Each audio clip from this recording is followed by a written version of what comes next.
Disclaimer. Disclaimer. The following video records opinions that are my own and do not reflect that of the Department of Defense or the United States Navy. These opinions are my own. There is not a square inch in the whole domain of our human existence over which Christ, who is sovereign over all, does not cry, mine.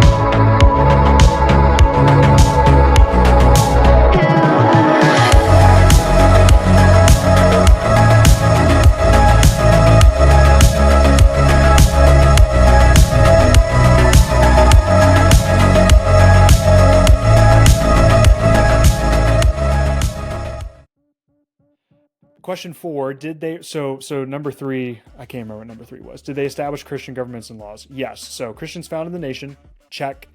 They did so to promote Christianity, to quote unquote Christianize the area, check. They established Christian governments and laws, check. Number 4, did they require lawmakers to swear allegiance to Christian morality and sometimes explicitly his word? No need for any of my opinions here. The short answer is yes. If you've been following our Instagram page, this is what we post literally every other day because there's so many. There is enough content. Now we've started to switch it up and put some older Christian laws from the history of our country in there. But these alone have lasted us several weeks because there's so many. So brace yourself. Here's from the Constitution of New Jersey, 1776. It's all... Okay, sorry. One more thing.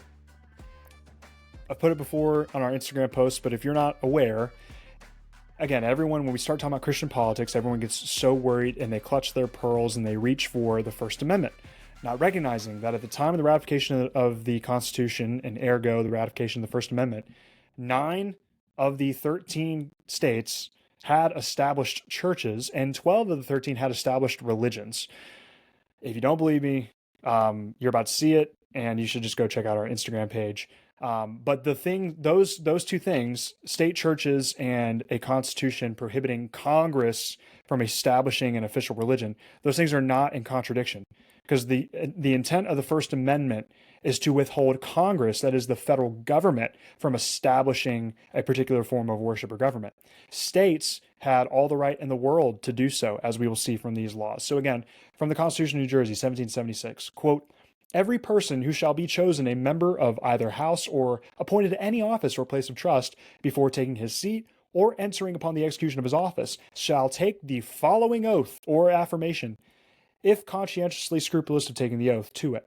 Quote, I do profess faith in God the Father, and in Jesus Christ his only Son, and in the Holy Ghost, one God, blessed forevermore. And I do acknowledge the Holy Scriptures of the Old and New Testament to be given by inspiration."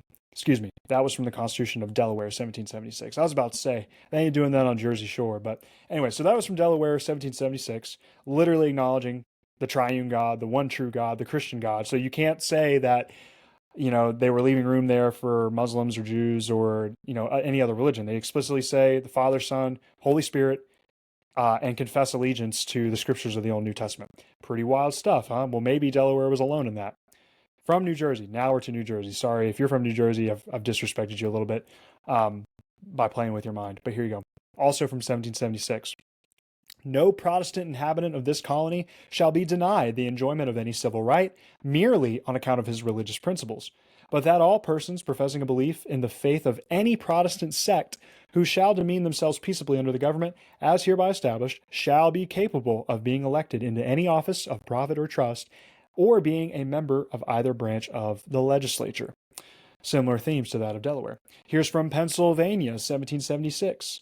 This was the oath that their civil magistrates had to take. Quote, "I do believe in one God, the creator and governor of the universe, the rewarder of the good and punisher of the wicked. And I do acknowledge the scriptures of the Old and New Testament to be given by divine inspiration." So again, this corroborates what I said earlier about when I was quoting the proposed preamble from the Anti-Federalist from William Williams, and it mentioned the rewarder of the righteous and the punisher of the wicked. Again, that's not counter-signaling atheists or deists. It is pertaining to the axioms of the Christian faith. We know that and how it's reiterated by the Pennsylvanians because they were overwhelmingly, or at least at one point in their founding, Quakers, which were a minority Protestant sect so far as the rest of America was concerned. They kind of hid out in Pennsylvania. And yet they still demanded even of their, you're talking about a group that did not believe in the sacraments, that did not believe that the sacraments are necessary. Many traditions, including my own, would say that that's heretical. You can't deny the sacraments. But anyway, even then, they were still like, okay, we don't agree on that, but we do believe there's one God over the universe and that the Old and New Testament were inspired by him. We're like, you know what? Okay, cool. You guys, you can have Pennsylvania. You go do your thing. That's enough of the true faith. You know, you can go do that. Here's from New Hampshire, 1784. Every member of the House of Representatives shall be of the Protestant religion, that no person shall be capable of being elected a senator who is not of the Protestant religion. The president shall be chosen annually, and no person shall be eligible to this office unless at the time of his election he shall be of the Protestant religion.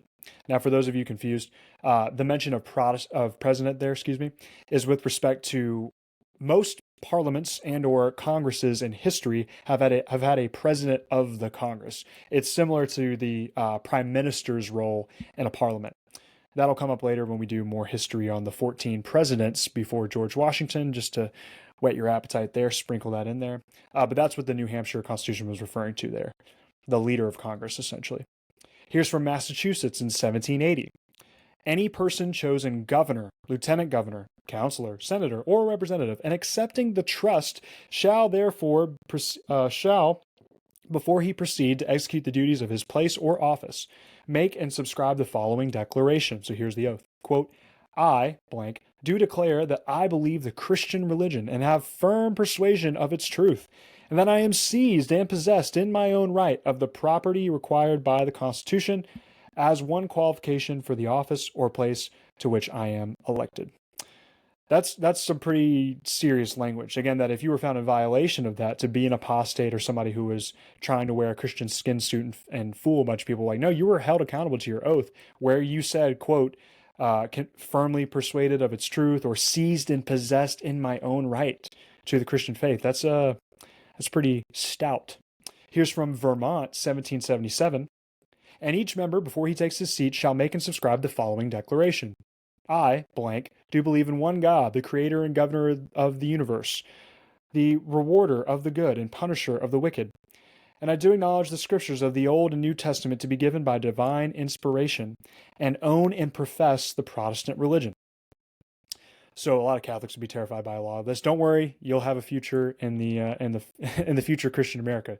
But yeah, we were overwhelmingly a Christian nation. We were overwhelmingly a Protestant nation, and we expected as much from our representatives. You could only be a representative in many of these places should you fit the bill. Now, again, these things started to slowly change, of course, after the Constitution, not because of the First Amendment. That's where there's a misconception.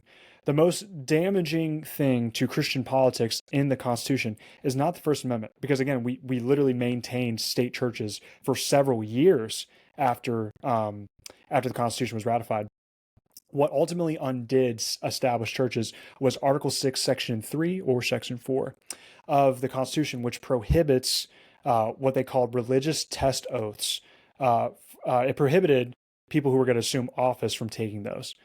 What was the point of that? And this is the point of Gary North in the book I referenced earlier, The Conspiracy of Philadelphia. The point was, and once this was in the Constitution, which to be fair, originally it was only supposed to be for federal positions. State positions were allowed to keep these oaths in their constitutions. But over time, with the swaying of the Supreme Court, they changed things to reflect that of the federal government because of federal supremacy. I wonder what event in the 19th century really ushered in federal supremacy. But anyway, so the Article 6 with prohibiting religious test oaths, it really did open up the door for unbelievers to hold public office. This was something that was heavily debated at the convention. You can go and read the minutes where the Maryland delegates, they stand up. They're like, you realize if you put this in there, Muslims, Jews, atheists, and just out and about God haters, they're going to be able to hold office. And James Madison was like, yeah, but like, I'm not even kidding. Like, I'm not making this up. This was literally his excuse. And some of the other Federalists, they're like, yeah, but America would be smarter than that. Like, we wouldn't do that. That would undermine our civil order.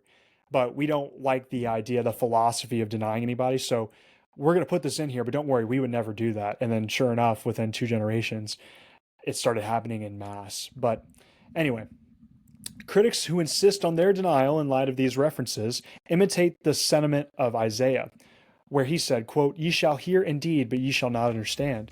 Ye shall see plainly and not perceive. Have mercy on their hardened hearts." So yes, Christian lawmakers were required to be Christian in various points in our history, to put it very shortly. So